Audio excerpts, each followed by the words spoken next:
If the beautiful people in magazines seem very young these days, it's because apparently many of them are. More designers are featuring younger teenagers. For example, here's 14-year-old Sophia Mechner, who's the fresh new face of Dior.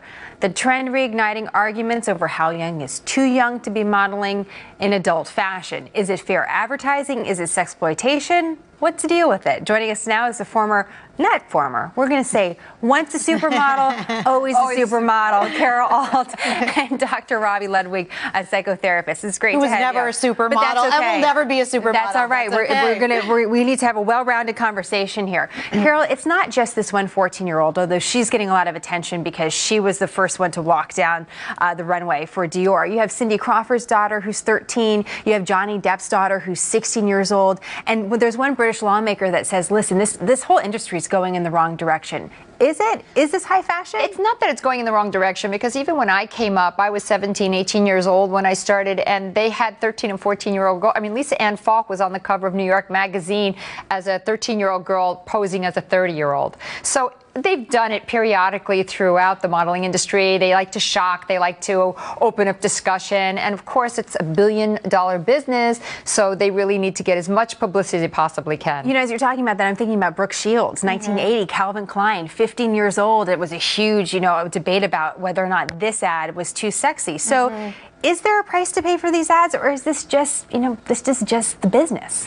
Well, I think it's the business, and what's really upsetting is these young kids who are getting into the business prematurely. It's not a safe business. It's a bit of a sleazy business. And if we somehow encourage these young kids, and of course this is not every young teen, there are going to be some that have good survival skills, but they're more vulnerable to eating disorders, being abused. It's very similar. We don't like pedophiles, but the business operates very parallel to the way pedophiles Well, it's do. interesting that you mentioned that, and Carol, I'd like you to weigh in on what Dr. Ludwig said is a sleazy industry, but some have brought up pedophilia because this 14-year-old, as she was walking down the runway, she didn't have anything underneath this dress, and so she was naked from the waist up, and some say this is, not only is it too young, it's inappropriate. Well, it objectifies children for sure. Right. I don't think children should be sex objects at all. I think that is reprehensible to me.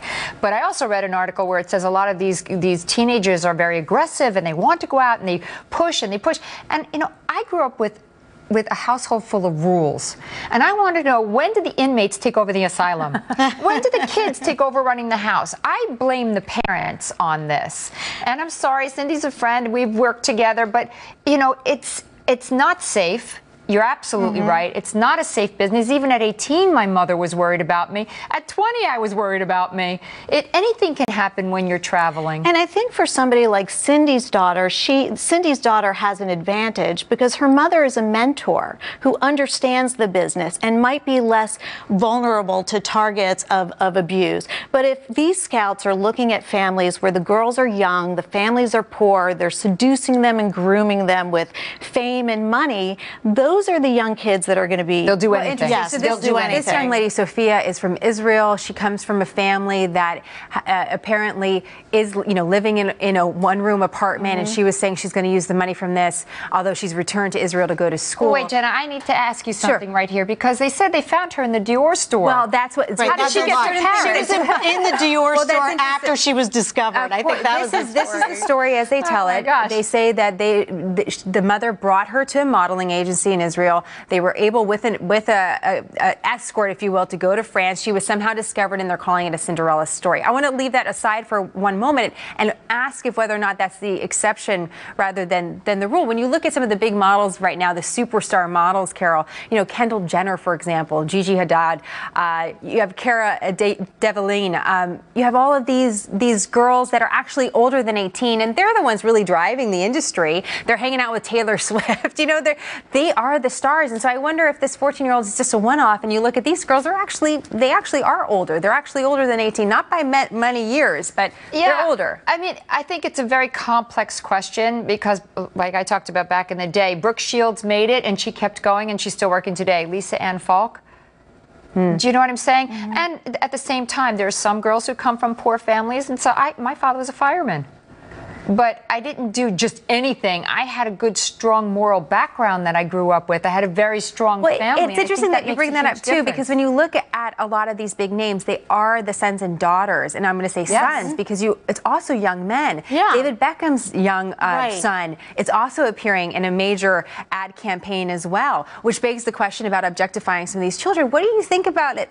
That these are celebrities, children. They're choosing to put them into this industry. Right, or maybe the kids want it. But again, they have an advantage of a knowledgeable parent who perhaps isn't naive, who isn't desperate. And so these kids won't be targeted in the same way as some unknown who doesn't have a powerful family, who is seduced by the beauty of the business, the facade of the business, without really understanding what it's about and the people who are in it. It's filled with drugs, with sex abusers. It's not so beautiful. Not everybody turns out successful. Well, I'm just thinking that it's paralleling what's happening in the adult, if you will, the adult modeling industry. I don't mind a kid modeling as kids. It's when the kid models as an adult that makes the difference. But it's what happened in the adult industry. If you're not famous, you're not on the cover of a magazine anymore. So it's really hard for just the average Joe. Like, I probably never would have made it today. I was just an average person. I didn't have famous parents. And today I wasn't an actress. I wasn't having a sex tape or anything like that. Which seems the norm now. And I also, we're going to have to leave it there. It's an interesting conversation, though, and we appreciate both of you being with us today.